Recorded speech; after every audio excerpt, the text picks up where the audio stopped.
नमस्कार भक्तों, स्वागत है आप सभी का आपके अपने चैनल भक्ति मार्ग में, जहां आज हम आपको सुनाने जा रहे हैं एक ऐसा रहस्य जिससे आप अभी तक अनभिज्ञ है।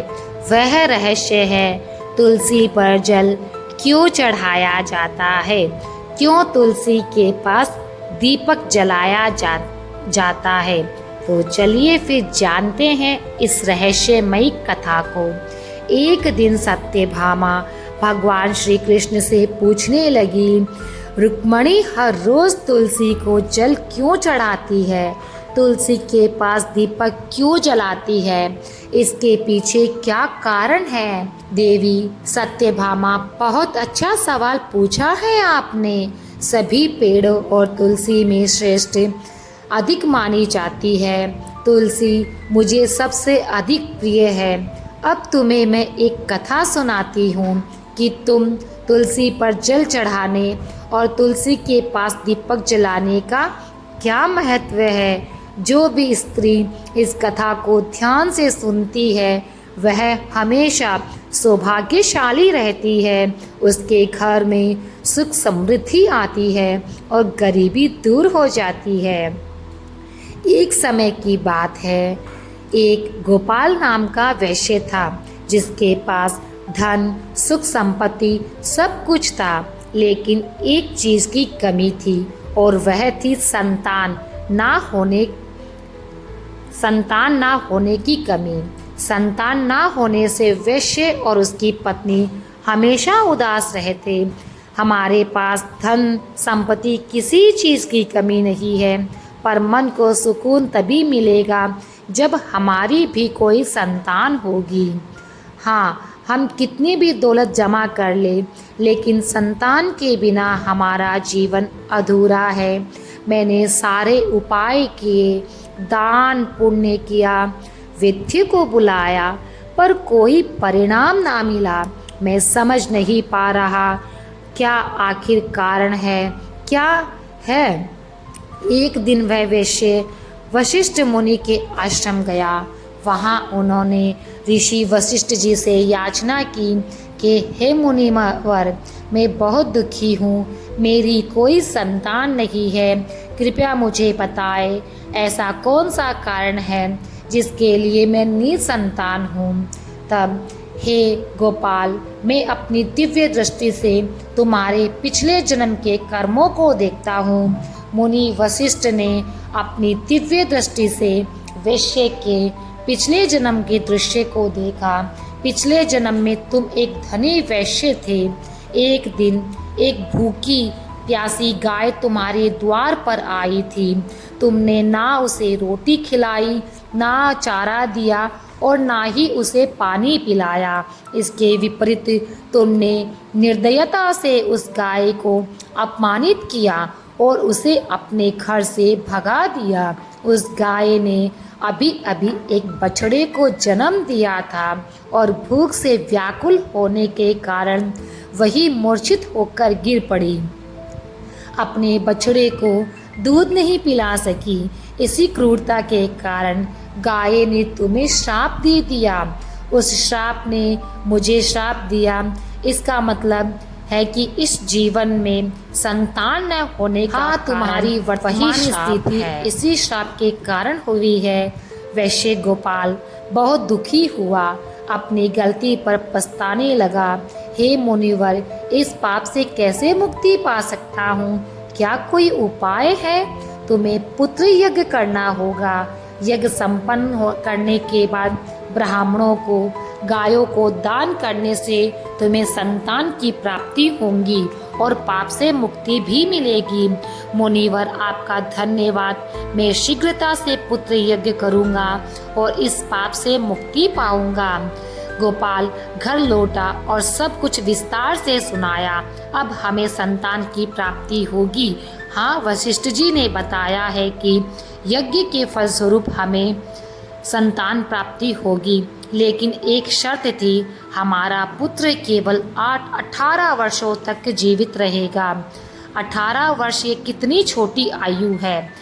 हाँ, पर हमें इस पाप से मुक्ति मिल जाएगी और कम से कम हमारा वंश तो आगे बढ़ेगा। गोपाल और उसकी पत्नी ने पुत्र यज्ञ का आयोजन किया।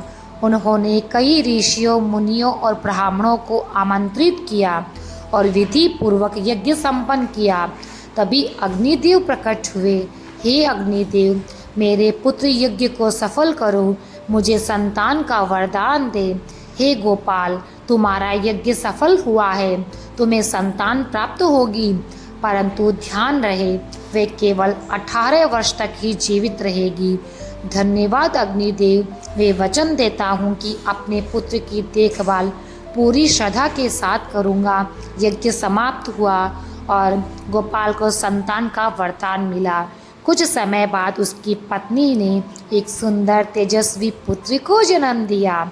उन्होंने सभी आवश्यक संस्कार पूरे किए और उसे शिक्षा ग्रहण के लिए गुरुकुल भेजा। ये बालक अत्यंत तेजस्वी है, उसके गुणों से सभी प्रभावित हो रहे हैं। मेरा बेटा बड़ा हो रहा है, पर मुझे उसकी आयु को लेकर चिंता है। मुनि वशिष्ठ ने कहा था कि उसकी आयु 18 वर्ष तक होगी। तब गोपाल, चिंता मत करो, हमें उसके खुशहाल बचपन पर ध्यान देना चाहिए। जैसे ही बेटा 16 वर्ष का हुआ, माता पिता ने उसके विवाह की योजना बनानी शुरू की। पत्नी ने कहा, स्वामी, हमारा पुत्र अब विवाह योग्य है, हमें जल्दी ही उसका विवाह कर देना चाहिए। भाग्य के अनुसार हमारे पुत्र की आयु केवल 18 वर्ष है। 18 वर्ष के बाद उसकी मृत्यु निश्चित है। यदि उसका विवाह हो गया तो उसकी पत्नी विधवा हो जाएगी, उसे जीवन भर दुखों का सामना करना पड़ेगा। मुझे अपने पुत्र को अविवाहित मरते हुए नहीं देखना। मैं उसके लिए एक अच्छी पत्नी की तलाश करूंगी। पत्नी ने अपने पुत्र के लिए सुभद्रा के नाम की एक अत्यंत गरीब व्यक्ति की एक गुणवती पुत्री को खोजा और उनका विवाह संपन्न हुआ। सुभद्रा अत्यंत चरित्रवान और पतिव्रता नारी थी। सुभद्रा को ये पता नहीं था कि उसके पति की आयु केवल 18 वर्ष तक ही है। विवाह के बाद सुभद्रा अपने सास ससुर और पति की बहुत सेवा करती और अपनी मधुर वाणी से सबका मन जीत लिया। समय बीतता गया। गोपाल के पुत्र की मृत्यु निकट आने लगी। माता पिता को इसकी घबराहट सताने लगी। एक दिन उन्होंने अपनी बहू सुभद्रा को बुलाया और दुखी मन से कहा, बहू, हमें माफ़ कर देना, हमने तुम्हारे साथ बड़ा अन्याय किया है। आप लोग ऐसा क्यों कह रहे हैं? आप मुझसे क्षमा मांगकर मुझे लज्जित ना करें। आप साफ साफ कहे, क्या बात है? बेटी, हमने तुमसे एक बात छुपाई थी। हमें हमारा पुत्र यज्ञ के फलस्वरूप प्राप्त हुआ है। हमारे पुत्र की आयु केवल 18 वर्ष तक ही है और वह समय निकट आ गया है। यह तो जानकर दुख हुआ, पर मैं आपको विश्वास दिलाती हूँ कि आपकी चिंता बेवजह है। मैं अपने पति के प्राणों की रक्षा करूँगी। मुझे बस एक दीपक, जल का घड़ा और एक गाय चाहिए। गोपाल ने तुरंत अपनी बहू को दीपक, जल का घड़ा और गाय उपलब्ध कराई। बेटी सुभद्रा, जैसे तुमने कहा मैंने वह सब मंगवा दिया है। धन्यवाद ससुर जी, मैं अपने पति की रक्षा के लिए पूरी तैयारी करूंगी। जैसे ही वह दिन आया जब उसके पति की मृत्यु होने वाली थी, सुभद्रा ने सुबह जल्दी उठकर तुलसी को जल अर्पित किया और तुलसी माता को प्रणाम करके पौधे पर चुनरी बांधी, दीपक जलाया और प्रार्थना करने लगी, हे तुलसी माँ, मैं इस चुनरी के साथ आपकी शरण में आई हूँ। कृपया मेरे सुहाग की रक्षा करें। यमराज के 2 दूत गोपाल के पुत्र के प्राण लेने के लिए घर आए, लेकिन तुलसी के पौधे ने उनका मार्ग रोक दिया। ये क्या तुलसी का पौधा हमें रोक रहा है? हे यमदूत, मैं तुम्हें इस घर में आने नहीं दूंगी। इस घर की बहू ने मुझे चुनरी पहनाई है। उसके पति की रक्षा करना मेरी जिम्मेदारी है। हमें यमलोक लौटना होगा। यहाँ प्रवेश करना संभव नहीं लग रहा। यमदूत भयभीत होकर वापस यमपुरी चले गए और यमराज से बोले, महाराज, उस घर में हम प्रवेश नहीं कर पाए। उस घर की रक्षा स्वयं तुलसी माँ कर रही थी। हे यमराज को यह सुनकर बहुत गुस्सा आया। उन्होंने तुरंत अपने अन्य 4 दूतों को बुलाया और कहा, तुम शाम के समय सुभद्रा के घर जाओ।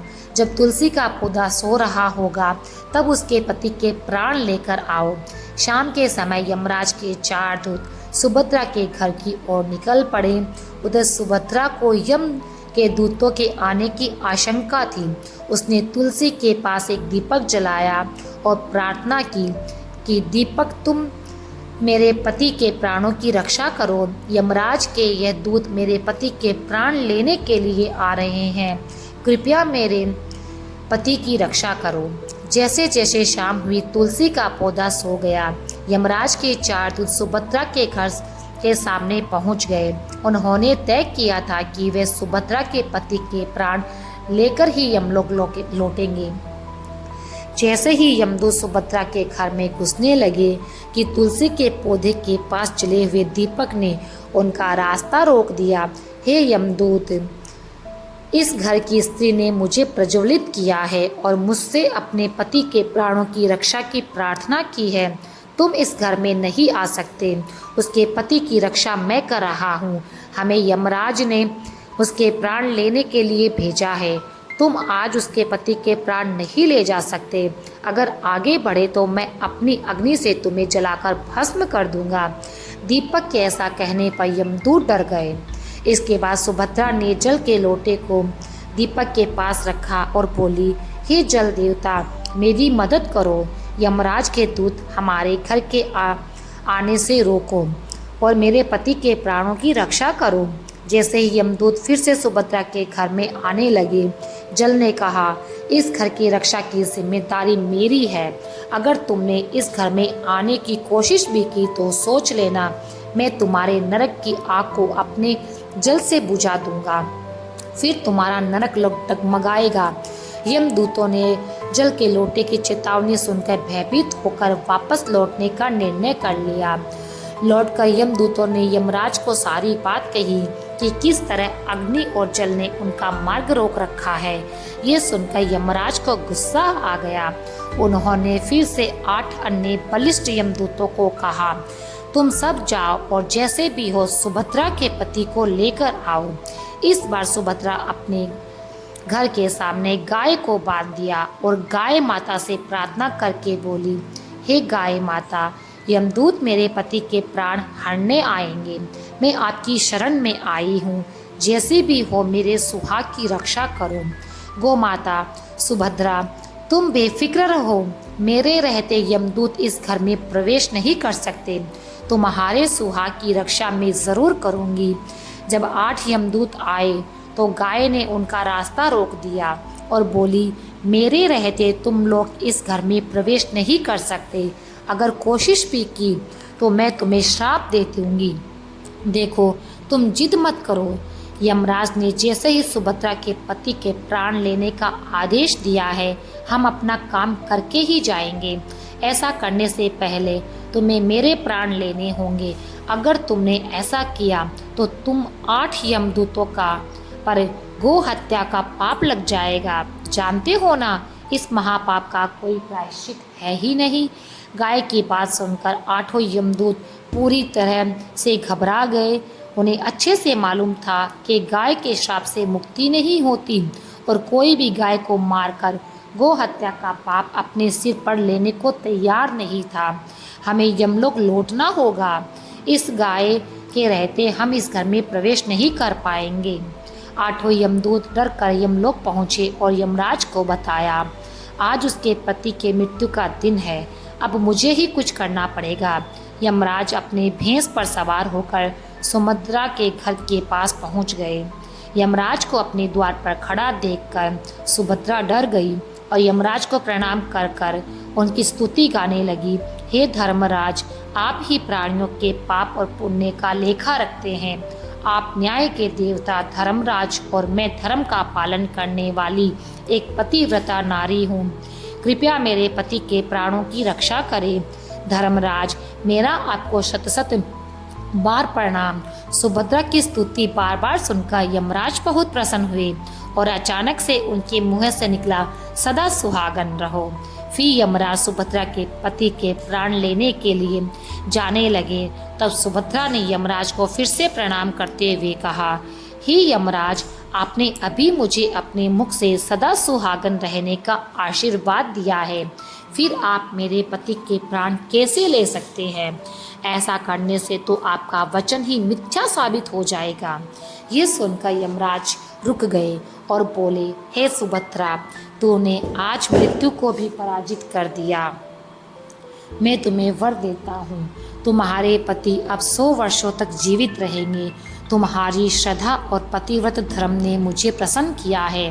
यमराज ने वरदान देते हुए कहा, आज से जो भी स्त्री अपने घर के सामने तुलसी का पौधा लगाकर रोज शाम को उसके पास दीपक जलाएगी और जिसके घर के सामने गाय बंधी होगी और जल का लोटा रखा होगा, उसके घर में मेरे दूत कभी प्रवेश नहीं करेंगे। इतना